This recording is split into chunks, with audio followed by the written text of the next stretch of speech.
भाजपनं बंडखोरांचा प्रचार केल्याचा खळबळजनक आरोप शिवसेनेच्या चंद्रकांत खैरेंनी केलाय। बंडखोरीमुळेच गुलमंडीची जागा गेल्याचं म्हणत हिंदू बहुल भागात एमआयएमला विजय मिळणं हे आमचं अपयश असल्याचं खैरेंनी म्हटलंय। औरंगाबादमधील पुतण्याचा पराभव चंद्रकांत खैरे यांच्या चांगली जिवारी लागलाय। त्यांच्याशी बातचीत केली आहे आमचे प्रतिनिधी जयराम पुरी यांनी। खासदार चंद्रकांत खैरे आपल्यासोबत आहेत। एक मोठा विजय, स्पष्ट बहुमत मिळालेलं आहे औरंगाबाद महापालिकेमध्ये। खूप खूप शुभेच्छा सुरुवातीला। तर या विजयाबद्दल काय सांगाल? नाही, मी तसा खुश नाहीये, कारण माझी अपेक्षा जास्त होती।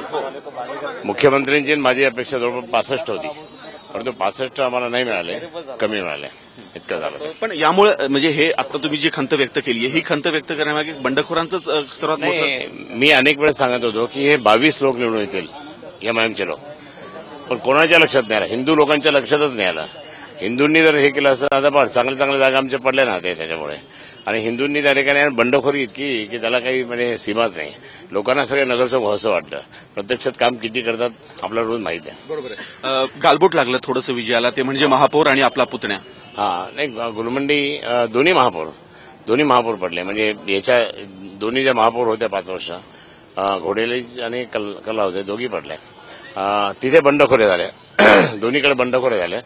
बंडखोऱ्यामध्ये आता तुम्हाला माहिती आहे कोणी केलं असेल, पण बाकी गुलमंडीचं मग मात्र मला सगळ्यात जास्त वाईट वाटलं, कारण गुलमंडीचा मी पहिला नगरसेवक आहे, म्हणून मी खुश नाही आहे। हे जे आपलेच लोक बंडखोर उभं राहिले ना, किती मोठा बंडखोर, त्यांनी किती मतं घेतले। नंतर त्या भाजपच्या लोकांनी त्या तनवानीच्या भावाचा प्रचार डायरेक्ट केला। रामदास कदमांनी ही मान्य केली आहे बंडखोरी।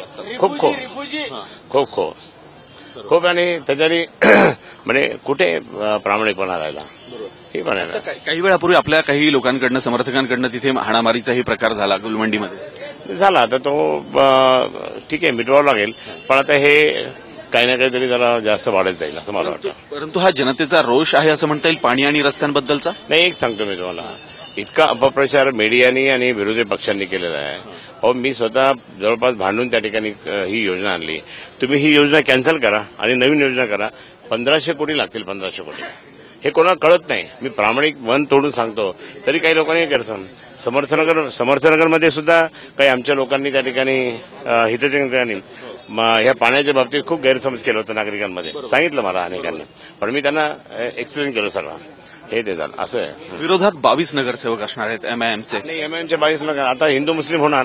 आता हिंदूंनी लक्षात आणलं पाहिजे ना, आपले हिंदू आपसातच भांडत बसतात, तो तिकडे भाजपवाले त्याच्यामध्ये, आमच्याकडे ते कोणी हिंदू एकत्र यायला तयार नाही, आणि म्हणून 22 लोक आले। मी म्हणत होतो की 22 नगरसेवक ते निवडून येतील रे बाबा, आपण सगळीकडे जाऊन बुम मारत होतो मी, पण त्या लोकांच्या लक्षात नाही आलं हिंदूंच्या। आता ज्यावेळेस ते जास्त लफडे करतील ना, मग त्यावेळेस काय शहरात होईल, म्हणजे आता येऊच द्यायचं नव्हतं, ही माझी भूमिका होती। त्यांना पूर्णपणे येऊच द्यायचं नव्हतं।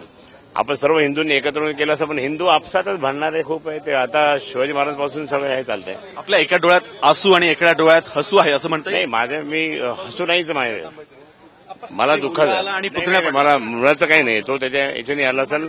समर्थाच्या नागरिकांनी त्याला खूप आशीर्वाद दिलाय, तो एक त्यांचा मुलगा म्हणून त्याला, पण मला गुलमंडीत सगळ्यात जास्त, कारण मी पहिला नगरसेवक आहे, आणि मला सगळ्यात जास्त दुःख झालं गुंडगिरीचं, बंडखोरांचं।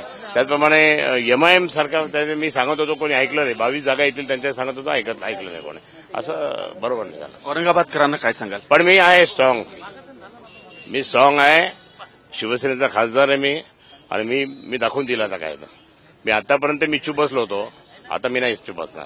आता माझं हे तुम्ही त्या ठिकाणी ह्या वयात सुद्धा एज ऑफ 60 दाखवून दिलं। मी या ठिकाणी शिवसेनेचा पूर्णपणे लावलेला आहे। किती आले, किती आमच्यातून गेले, फुटले, परत आले, पण मी बाळासाहेबांचा मी कट्टर शिवसैनिक आहे। मी आता परत दाखवून दिली शिवसेना काय।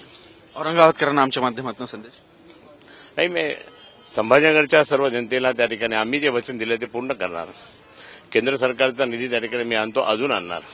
किती टीका झाली, मग मीडियानी करो की अजून कोणी करो, मी माझं काम करता येईल। मी आता दाखवून देईल चंद्रकांत खैरे हा विकासाचा दृष्टिकोन कसा ठेवतो आणि परत हिंदुत्व कसं वाढतो, शिवसेना कसं वाढतो, मी दाखवून देईल। खूप खूप धन्यवाद आणि शुभेच्छा।